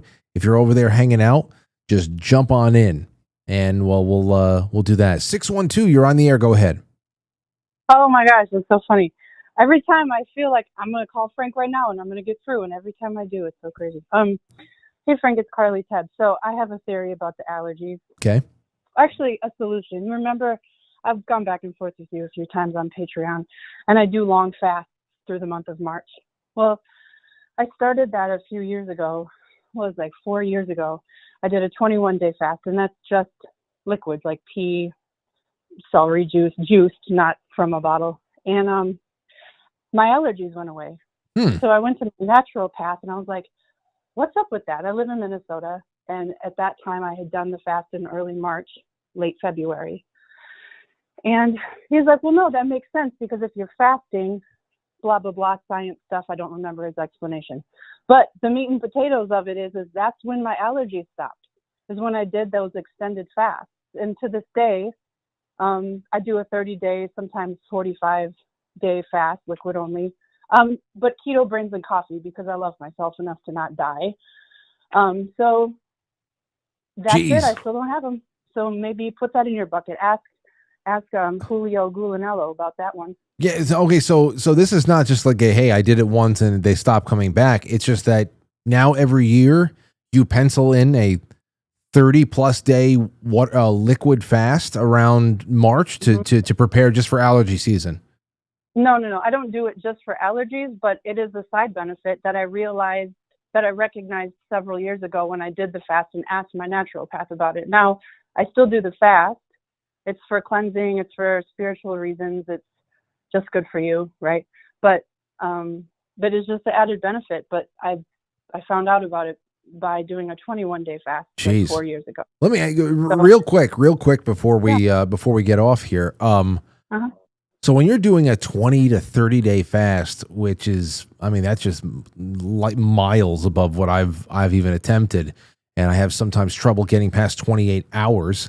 But well, what the hell? Any bone broths in there? Is it really just water and salt for 30 days? Sometimes. So this last March, I did put in some chicken bone broth, maybe once or twice a week.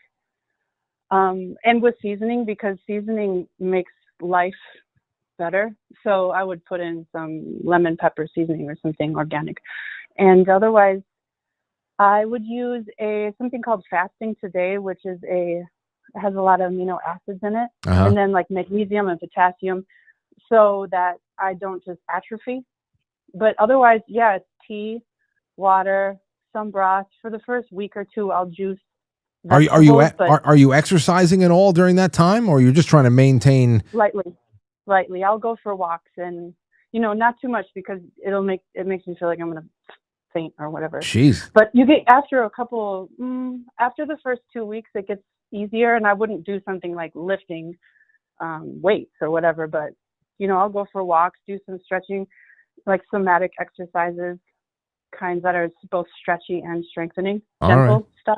Well, I'm not going to beat up my heavy bag. That's very interesting. Yeah, no, that's interesting. I don't know what the hell I would look like after 30 days of just, I don't know. You don't have much to lose, friend, but I'm 44, and my body's this way, and yours is obviously you probably wouldn't. Yeah, it makes sense, Frank, just looking at you on the video. It'll be a long time. I got some squish to survive with. Well, I mean, if you're taking at least a month, I was going to say, how much squish are you going to have left after 5 years when 1 month out of the whole year?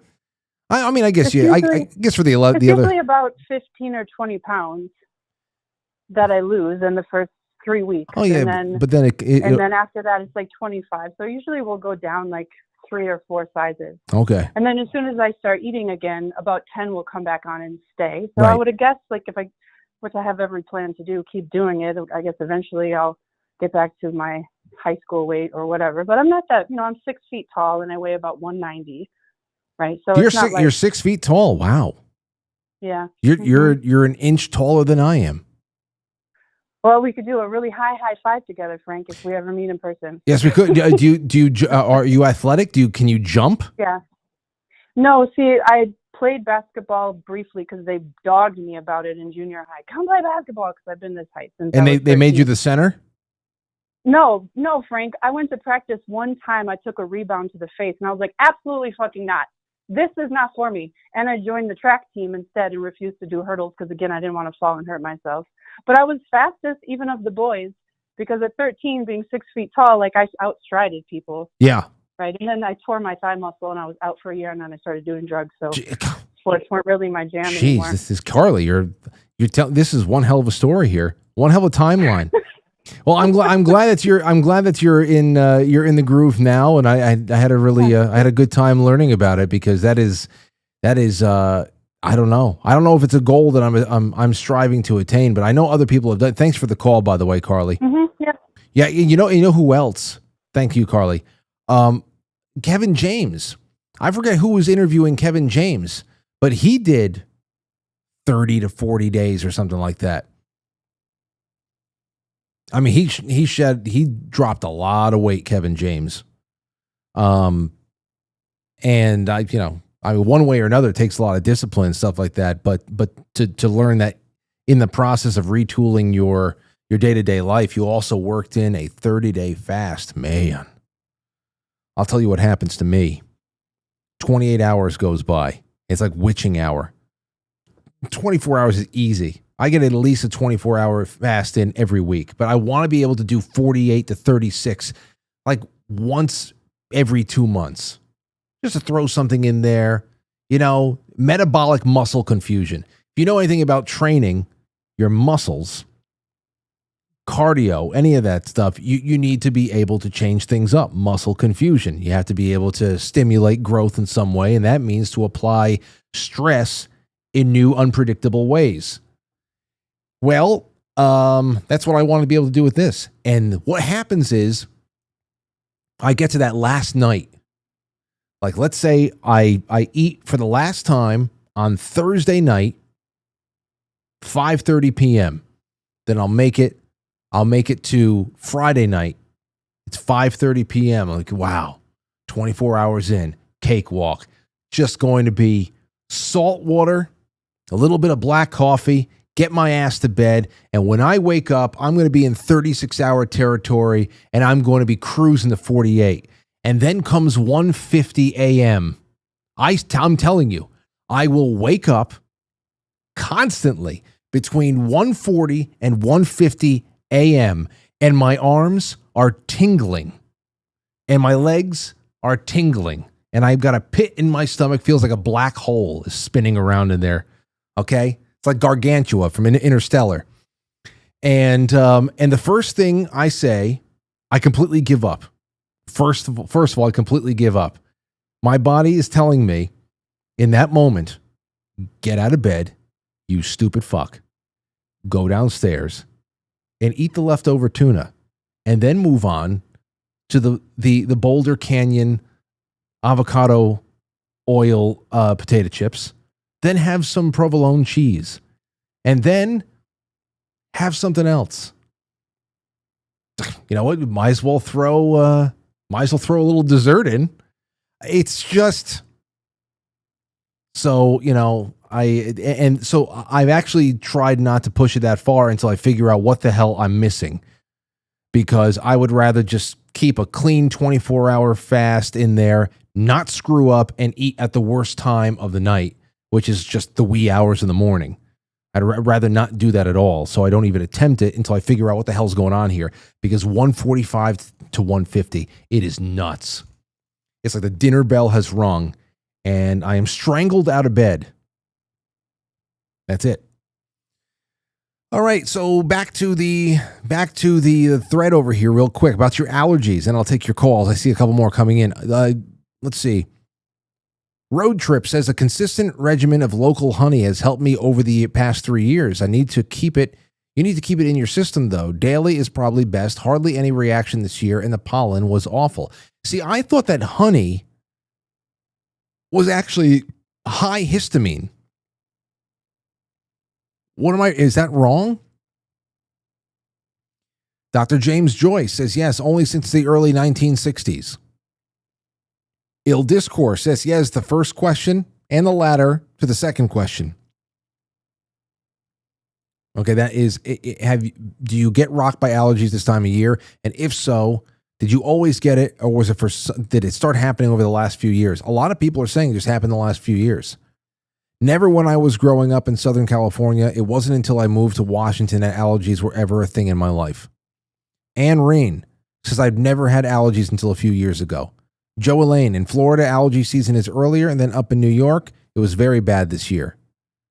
AK says, ever since I got COVID, I get allergies. During the day, it's a lot of sneezing and itchy throat, and starting around 5 p.m. nightly, I've started to develop this wheezing cough, so much that I've had to start relying on albuterol inhaler daily, because that's the only thing that helps break up the wheezing. Damn.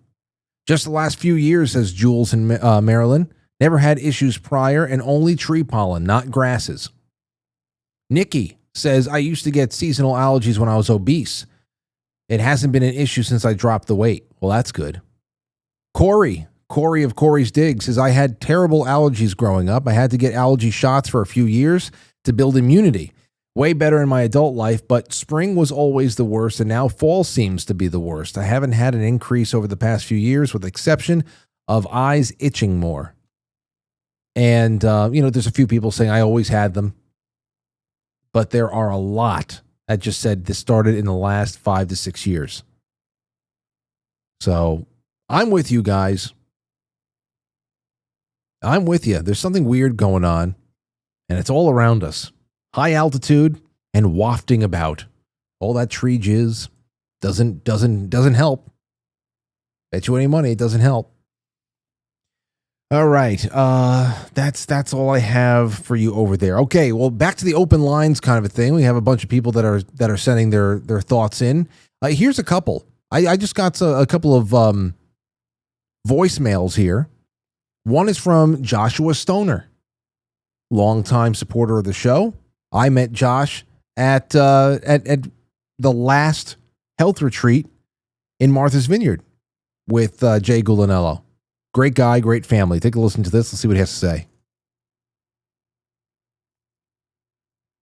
Hold on.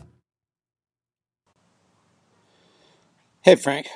I just want you to know this is Josh from Utah, and next month will be the 17-year anniversary of me putting on my pants, and there was a scorpion in there. Later. Later? Well, geez. All right, so the month of June is 17 years that Josh put on his shorts after something, and there was a scorpion inside. I mean, now there's a big cliffhanger there. What damage did the scorpion do? What happened in the days that followed? Hopefully nothing too... Well, he's fine, I think. This is from Krista, producer over here at Quite Frankly, and also the editor-in-chief of the Bulletin. This came in over the weekend, and I think this has to do with the whole idea of people back 30, 40, 50 years ago looking older than they are. Let's see. Hey, it's Krista, the producer. On the topic of people in the past who looked older than their years, I agree in some ways. For sure, there was that old world look where features weren't developed the way that we see them today, and that does create kind of an older look.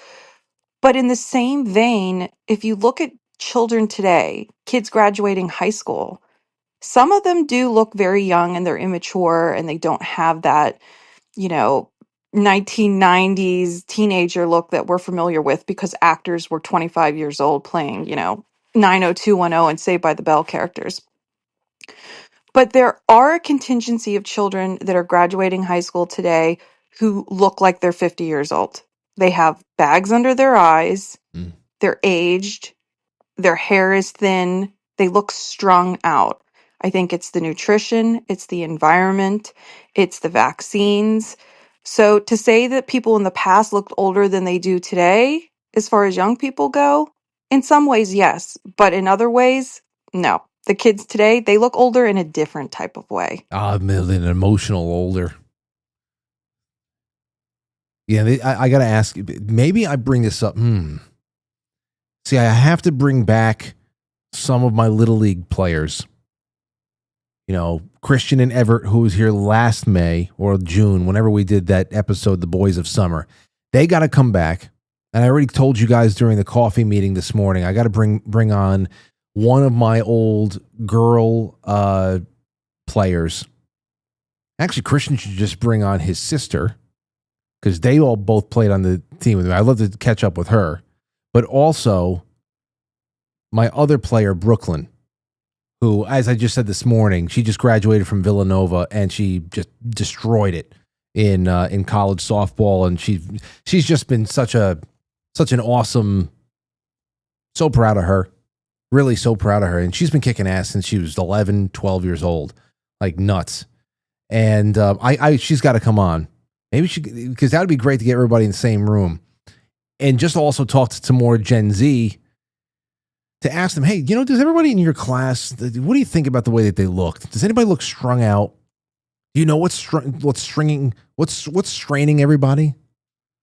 I got to get down into this a little bit more. Have you ever looked at anybody? There's a short video that was being shared. I came across it on either YouTube or the Reels on Instagram. And it was maybe a Gen Alpha kid or a very, very young Gen Z. By the way, I have all these interesting generation. I don't think that these are real, but anyway, I'll get to that in a second.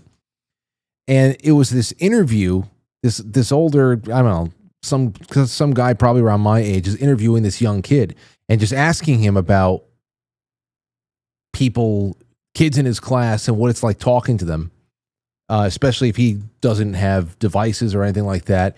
And it's interesting to hear young kids comment about their peers who are obviously raised in different environments, technological environments than what they're immersed in when they go to school, and they're around kids who have been on devices since they can hold their heads up, and it's just given to them, especially like we were talking about how parents give children these devices inside of restaurants and just to be able to keep them engaged and hooked into something so that the parents could have the freedom to look at their devices. It's all fucking sad.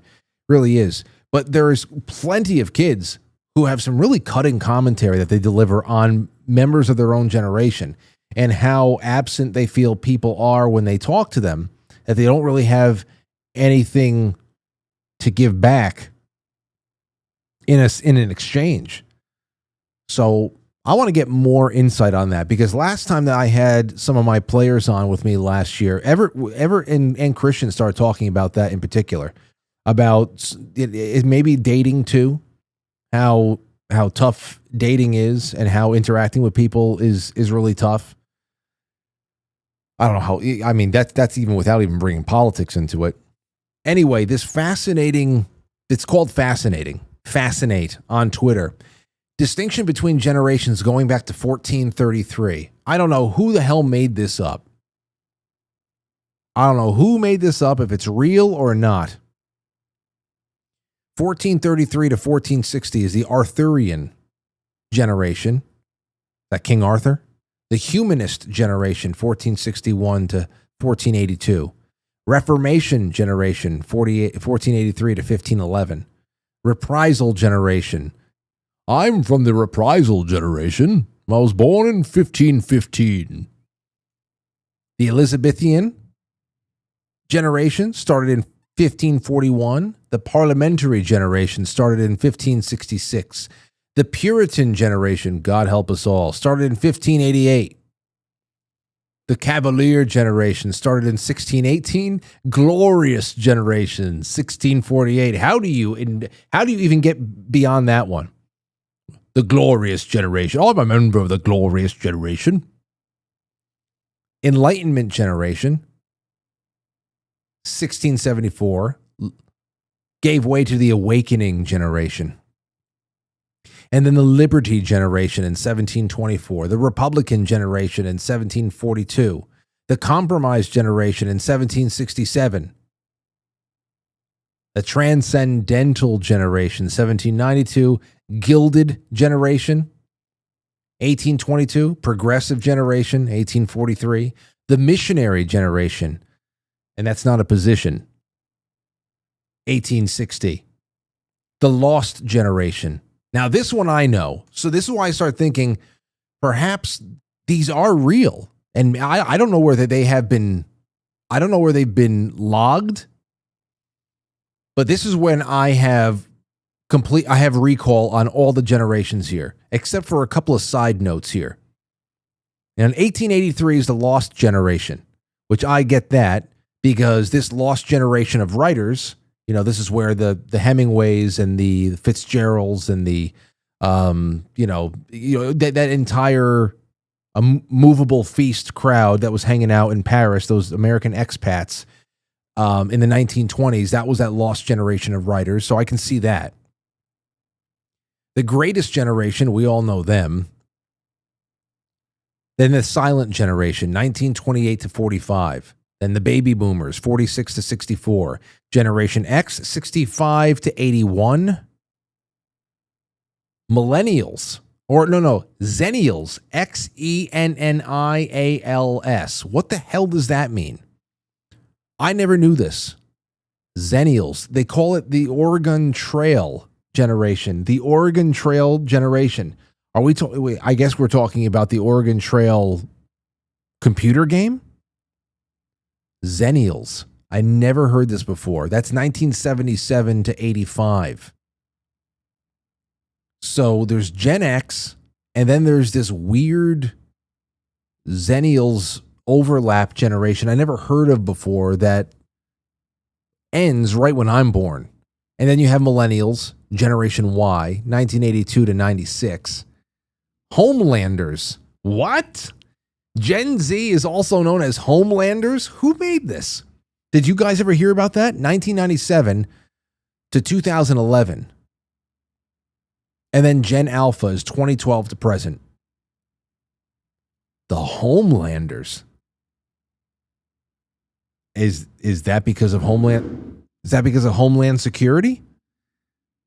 So, if anybody out there that has a little bit more insight into all of the generations that I read off to you prior to the Lost generation, Arthurian, Humanist, Reformation, Reprisal, Elizabethan, Parliamentary, Puritan, Cavalier, Glorious, Enlightenment, Awakening, Liberty, Republican, Compromise, Transcendental, Gilded, Progressive, and then Missionary. I would love to hear a little bit more. So you can leave those in the comments because your comments are absolutely crucial after the show. And that would be great. Okay, so we got a few of those in. 484, you're on the air. Go ahead.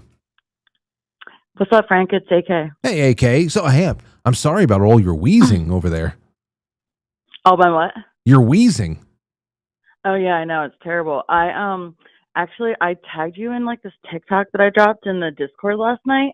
Zoso Dude is totally right about the male trees.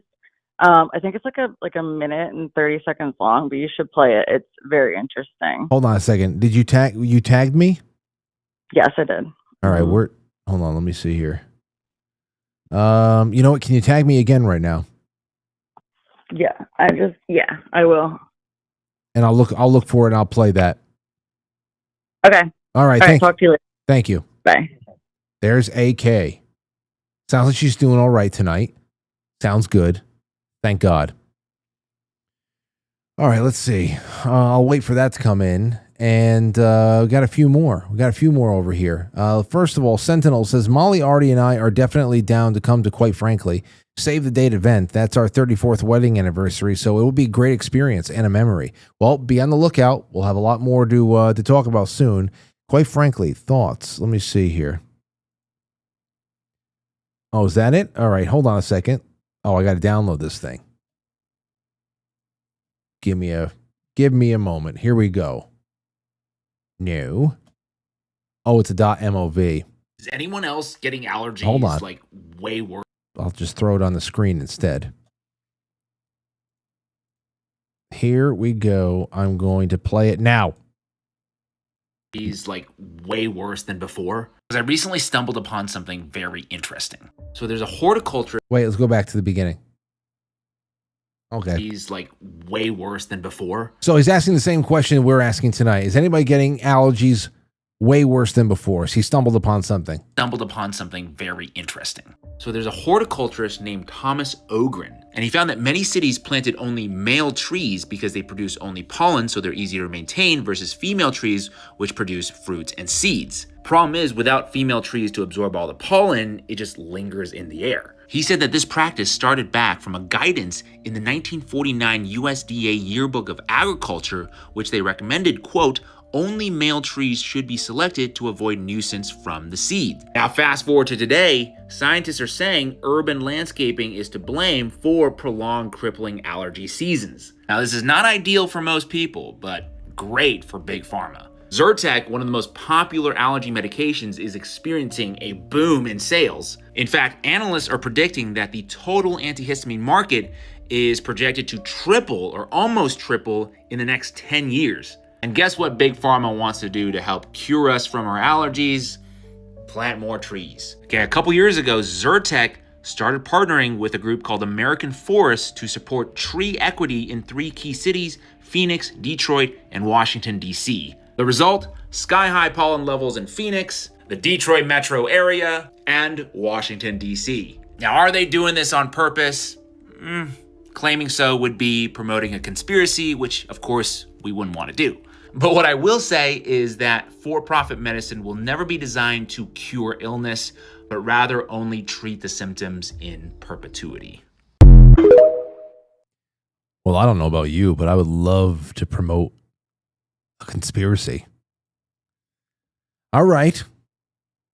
I guess I guess the other thing there too to look into is, I guess, tracking from how the trees are maturing. Because if they were planted in the 50s, so we're talking about baby boomer trees, they're in their late 60s and 70s now. So I guess, these trees can be around for a long, long time. I guess they're they're just starting to reach the zenith of their polluting power. Damn. See, now the other thing would be to say, well, don't plant more trees, plant more female trees. Wouldn't that be the better thing to say? Or not? I mean, I guess in retrospect, cleaning up fruit and seeds would have been a lot better than what this is. And again, just one aspect of what we would probably put down as many layers to this onion. Many layers to this onion because, full spectrum dominance, that's part of it. Hey, AK, thank you for that. That was good. And it goes hand in hand with what we were saying. And that just, what Zoso Dude is going to be talking about on Wednesday night. So, okay. Well, that's all I got for you tonight. I had a couple other things, but they can show up somewhere else. Tomorrow is going to be good, and then Wednesday, Thursday, Friday, it's going to be a great week. I'm glad that we got to hang out together and just do a little bit of our own thing, and the calls were wonderful. We stayed on topic, but when we went off topic, they were just as good, and that's all I care about. Thank you, guys. Let me make sure I didn't miss anybody. Steve Ellis says, after chemo fix allergies, cancer doctors are stumped. That was from the Super Chats on the Quite Frankly YouTube. That is a really incredible story right there. Let's see. Sentinel says consuming local raw honey will provide some immunization to seasonal allergies. Okay. Crown Weaver says it's programmable dust, smart dust. My fast starts tomorrow for 3 days. Please send me prayers, strength, and good vibes, Franklies. Well, you guys send all the good vibes you can to each other and have yourself a wonderful night. I'm going to go home and take care of one thing or another, and I'll be back here with you tomorrow night at 7.